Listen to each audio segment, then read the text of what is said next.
Alright, this lesson is angles and their measures.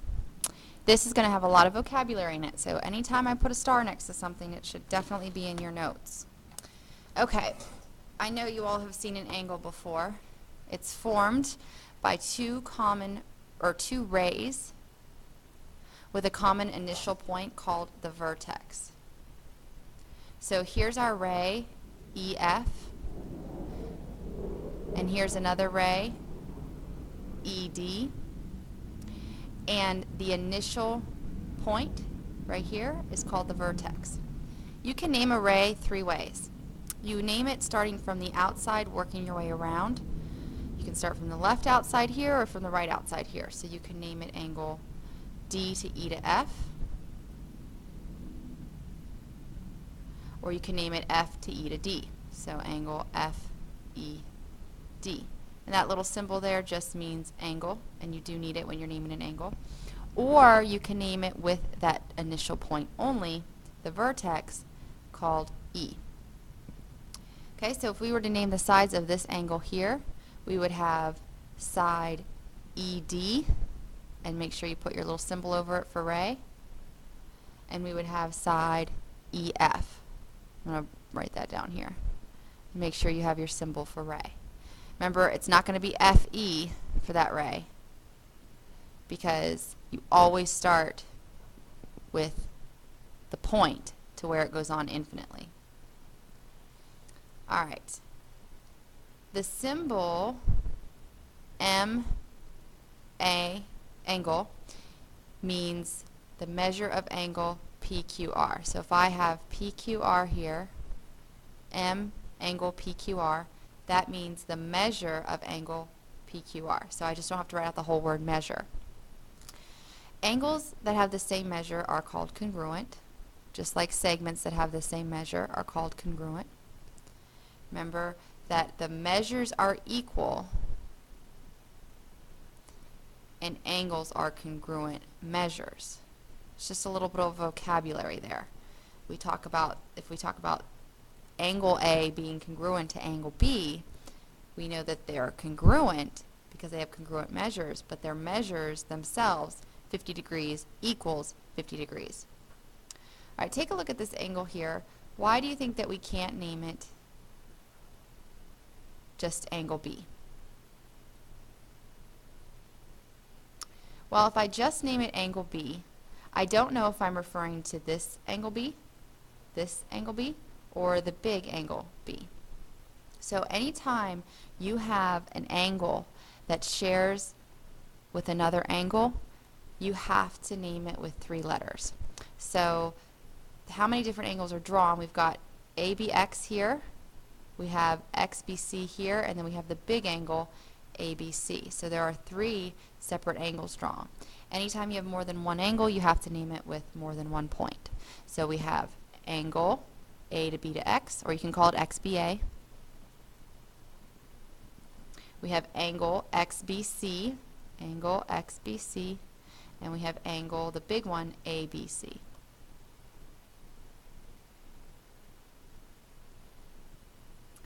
Alright, the angle addition postulate, it just says that if you have, let's say this is 30 degrees, and this is 60 degrees, how much would the entire angle equal?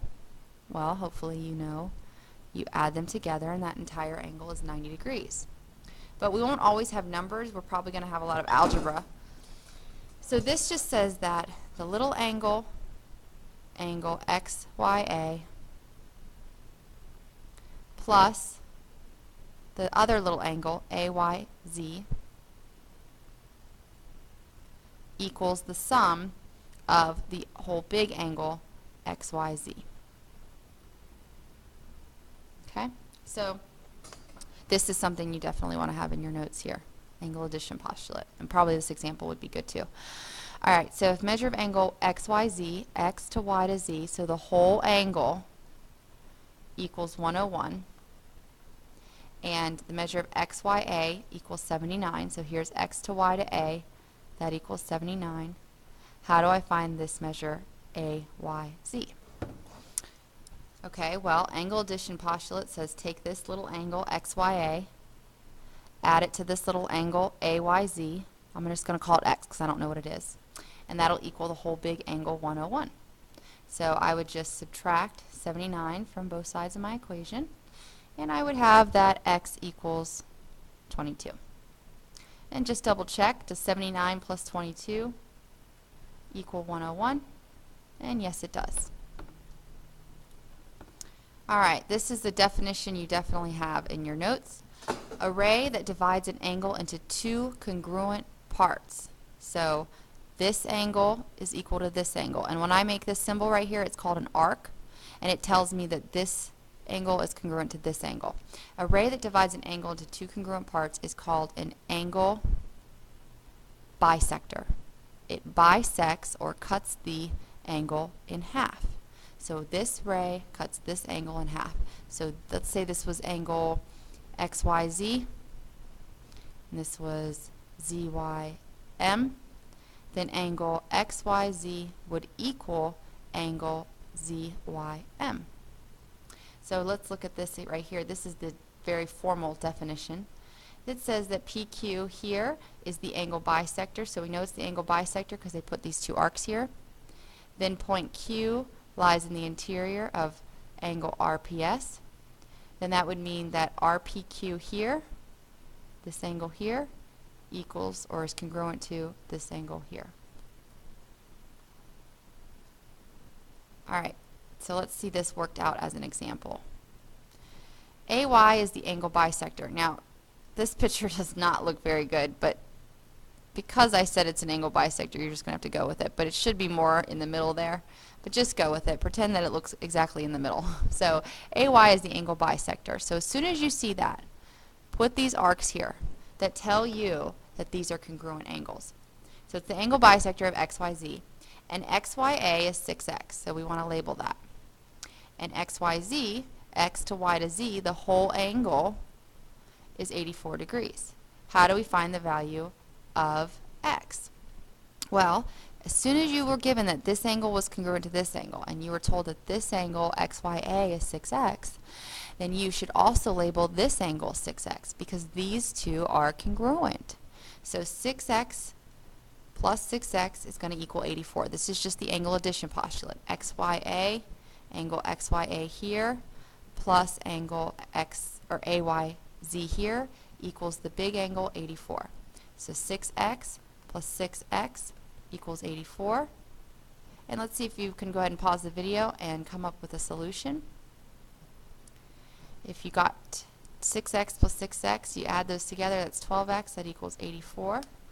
And we would take 84 and divide by 12, and we would get x is 7. Always go back and check to make sure that this original equation works on both sides. So 6 times 7, 42, plus 6 times 7, 42, should equal 84, and it does. Alright, the next example, you won't always be given a pretty little picture like this. It says that Kn, that's a ray Kn, so I'm going to start by drawing a ray Kn, bisects angle JKL. Well, if it's JKL and it bisected by Kn, we have to draw the J out here. Ooh, that's a terrible ray. Draw the J out here to K to L. So Kn bisected this angle JKL, so that angle JKN, and once again, as soon as you see the word bisected, put your arcs there to show you that they're congruent. So that angle JKN is 5x minus 25, and angle NKL is 3x plus 5. Solve for x and find the measure of JKN. Well, we're not going to do it the same way we did this one. We knew that these two together equaled the whole big angle. But on this one, we know that these two angles, this one and this one, are congruent. We know that angle JKN is congruent to angle NKL. And remember, congruent angles have equal measures. So 5x minus 25, this angle here, equals this angle here, 3x plus 5. Okay? Take a minute, pause the video, and see if you can solve for x. And we would first subtract 3x from both sides. So we get 2x minus 25 equals 5. I'm going to add 25 to both sides. So I get 2x equals 30. Divide by 2. X is 15. Okay? So make sure you read the question. It said solve for x. We did that.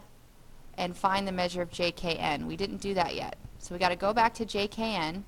Here's JKN. And we got to find out what that measure is. So we found out what x is, so we would plug x in to 5x minus 25 to find JKN.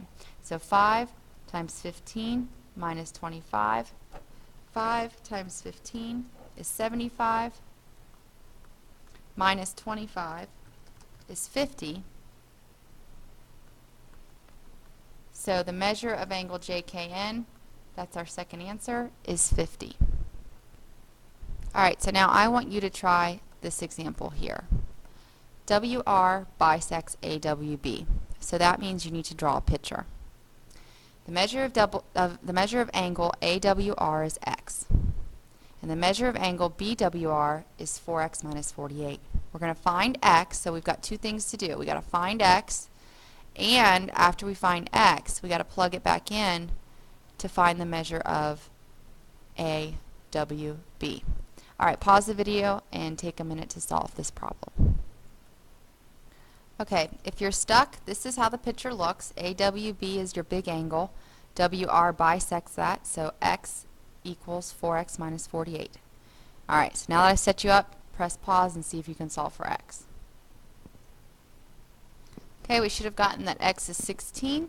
So now we're going to plug that x back into AWB.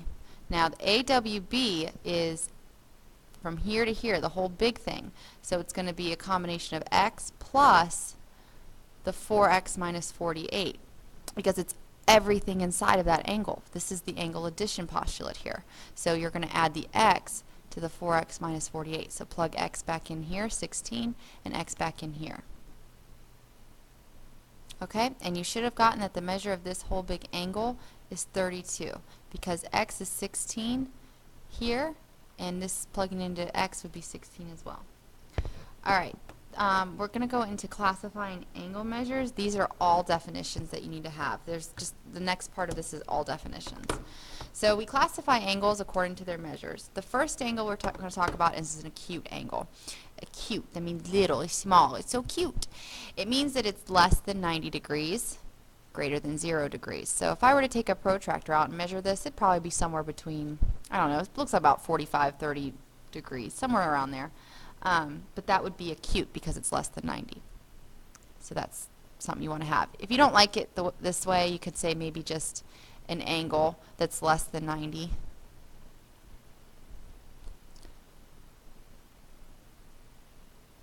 Okay. A right angle has a 90-degree angle. It is exactly 90 degrees. So a right angle equals 90 degrees exactly. Okay, then you have an obtuse angle. It's obtuse, it's big, it's large, it's greater than 90. So if you don't like the way that this is written, an obtuse angle is an angle that is greater than 90. Then you have a straight angle. A straight angle, if you were to take a protractor out and line it up on this vertex all the way around, a straight angle is half a circle. And a whole circle is 360 degrees. So half a circle would be 180 degrees. So anytime you have a straight line and you're asked to measure that angle, it would equal 180 degrees. Okay, so how would we classify this angle right here? It's less than 90 degrees. We would call it a cute angle because he's so cute. Alright, this one right here, nice and simple. It has a 90-degree angle. We call that a right angle. And then here we've got big bad obtuse guy, very large, greater than 90 degrees. We call him obtuse. Alright, on your practice worksheet you're going to have problems that are very similar to this one right here.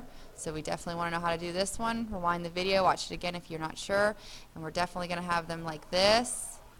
Okay, and then we got the angle addition postulate. We need to know how to do, oops, what am I doing? We need to know how to do problems like this too, even algebraically, okay? All right, good luck.